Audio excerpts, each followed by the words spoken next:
Well, as we head into a new school year, we know safety is top of mind for students and parents. Today, we're looking into a report that highlights the need for safety and mental health support in schools. The state's confidential safety tip line is called OK2SAY. It's reporting a 20% surge in tip volume compared to a year before. State police say they have received more than 11,600 tips. That's the highest number since the program was launched in 2014. Let's take a look at the top 5 categories of tips. Number 1, bullying. Number 2, suicide. And third was a combination of mental health issues like anxiety, stress, depression, and harassment. Fourth was tips on drugs. And fifth was sexual assault, misconduct, and exploitation. Well, joining us now to talk about what can be done about this is Mary Drew with the Michigan State Police's Office of School Safety and Peter Hoffman, the OK2SAY program specialist with MSP. Thank you both for joining me. Simple question for either one of you or both of you. Why are we seeing the numbers go up? Is it more people understanding the program or more people being comfortable with it or both? I would say the answer is both. I do feel that the program has celebrated our 10th year anniversary this year. And I do think that kids and adults are very familiar with the program. And part of the rationale is we're out there doing presentations in school and helping educate and inform our public about the program. And the truth is, after we finish a presentation, we start to see our tip numbers go up in that specific school. I think the kids know that if they have the courage to come forward, something happens with the tip. And I think it just is worked out really, really well. Kids can see that when they come forward and they let OK2SAY know, that we do follow up with all of our tips and make sure to the best of our ability that something happens with each and every tip. Yeah. Peter, what do you think? I would agree with Mary. Yeah. I think we're seeing this because kids know and our tipsters know that we're seeing the increase in tips because they know that the program works. Okay, so let me ask you both this then. It has been a struggle over the past many decades to get kids and students to be more comfortable talking about issues, especially those surrounding mental health. What kind of strides have been made, and do you think that OK2SAY is helping them in that regard, because whatever they say is anonymous and confidential? I think you hit it dead on there, and that it is the confidentiality that helps OK2SAY make the strides that we have. And I think that the kids, the tipsters, anyone who tips in, knowing that their information as tipsters will be kept confidential, allows them more freedom to provide information when they would not necessarily feel comfortable or feel able to provide that in a face-to-face setting, or knowing that their names might be attached to it. We work with law enforcement and schools to provide as much information as we can as provided, but that confidentiality is something that is core to our program, and I think is a major reason for the successes that we have seen. Gotcha. Mary, let me ask you this. Again, depending on the type of tip, I'm sure it changes the answer drastically, but if I'm a student and I send something in, what happens then? Well, as soon as the tip, it's received in with our OK2SAY technicians, they're automatically assessing it and determining whether they need further information. So that may mean further communication with the tipster. Generally, you'll sometimes see a tipster who might start off a tip with "Hi," and it's like, "Hi, how are you? Can we help you?" So it's building a confidence where the kids are willing to come forward and give us more information. Once OK2SAY has all those key details, the who, the what, the where, the when, the why, they are taking the information and passing it on to the most responsible agency. So oftentimes the tip will go to a school. It sometimes can go to local law enforcement. And again, each tip kind of varies on where it could go. Sometimes we've had situations with child abuse and neglect. So that can involve our protective services agency as well. So again, the technicians just do a great job of getting the information from the students and then forward it on to the most responsible, agency that will take the tip and run with it. You know, I've been in multiple schools over multiple years for multiple different stories. And one of the things that I always take away when talking to kids is that so often they feel like they're just not heard at all.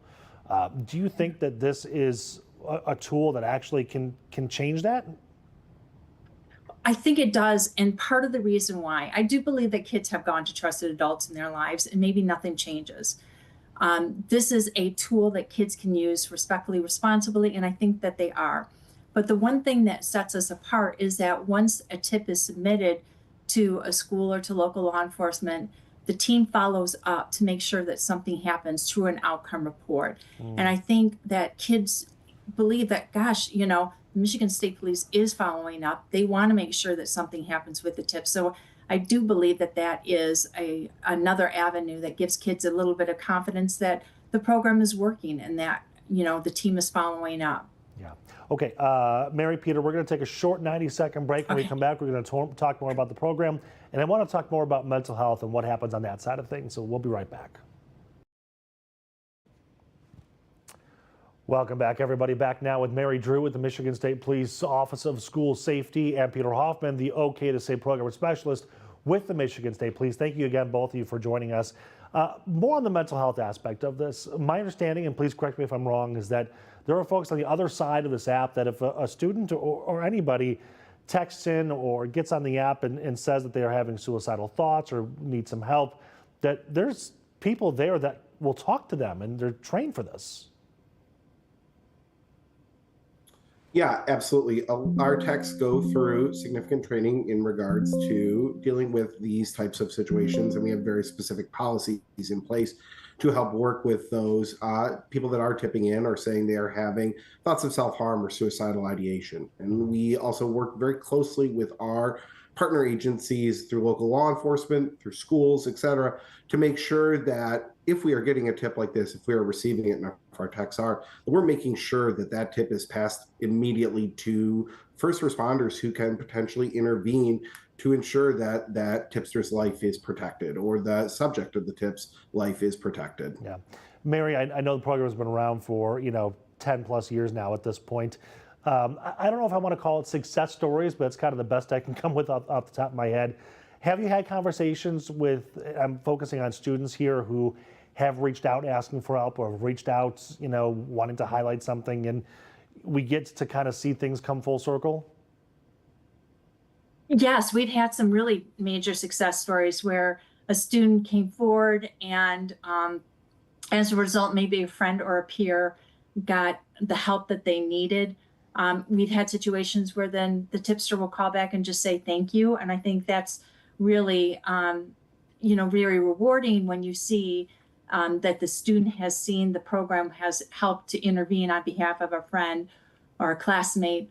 So absolutely, we've had some tremendous successes. And I've also gone on at various speaking engagements where a student will come up and tell you a story about how maybe OK2SAY helped a friend or maybe helped themselves. And so it really is just a really life-giving program because, again, it's about encouraging kids to come forward, but then also knowing that something will happen when they submit the tip.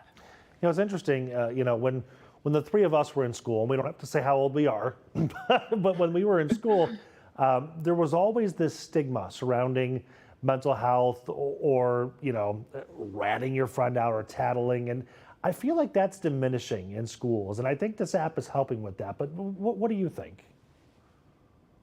I do think that kids are more willing to talk about mental health, and I think that's a great thing.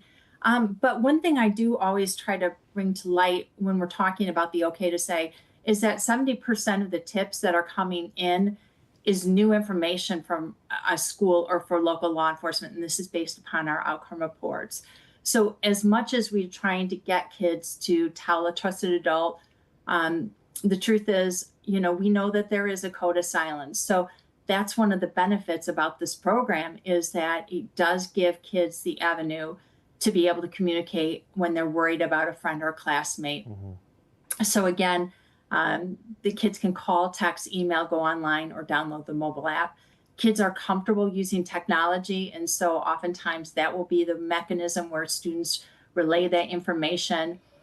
So again, what we wanted to do is give kids every opportunity to be able to take the information. The other thing I do want to mention is that once the information is going to a school, I will say schools and local law enforcement are doing a phenomenal job of taking the tip information and making sure that that student gets the help they need. So I always want to try to recognize those school administrators and school counselors and teachers and our local law enforcement partners, because they really are the ones who are helping to intervene successfully. Yeah. So, it's all of us working together to make sure our kids are safe. Peter, I wanted to ask you too, from your perspective on things, a lot of students, as we talked about earlier on here, are more comfortable with this because they believe and they know that they can remain anonymous and things are confidential. That must mean a lot to you, and you must have to take that very seriously on your side of things, because if you start to break that and trust goes away, then the whole thing falls apart. It does. And the confidentiality is truly the bedrock of our program, and I think truly the bedrock of the success that we have seen over the last 10 years in the program. And I think for the kids that are tipping in, for the people that, and it's not just kids, for the adults, for the parents, for anyone who is tipping in on this, knowing that their information is going to be protected allows them a level of safety and mental well-being, that they can share information that they might normally not share. And our techs do a phenomenal job. They're some of the hardest working people in the Michigan State Police, just with the volume of tips that they receive. But they do a phenomenal job communicating with the tipsters and drawing out and eliciting more and more information from them to allow us to make a more informed response with that. But again, the bedrock of all of that is the confidentiality. And truly, I'd say that is, if there's one thing that has led to the success of our program, it is that confidentiality. Yeah. Okay, Mary, Peter, thank you so much for your time on this Monday morning. I do want to take a moment to highlight all of the ways that you can reach out to the OK to Say program. There's so many different ways. You can call 855-5-OK2SAY. You can text 652729, which is OK to Say. You can email OK2SAY@mi.gov. There's the website, which is OK2SAY.com. Or you can download the mobile app, which is available on Android and Apple phones, on the iPhones, and all of the different app stores. Again, we're going to put all this up on clickondetroit.com so you can see it easily, but it's a great, great app, around for 10 plus years now, really making a difference in the lives of school kids across the state of Michigan.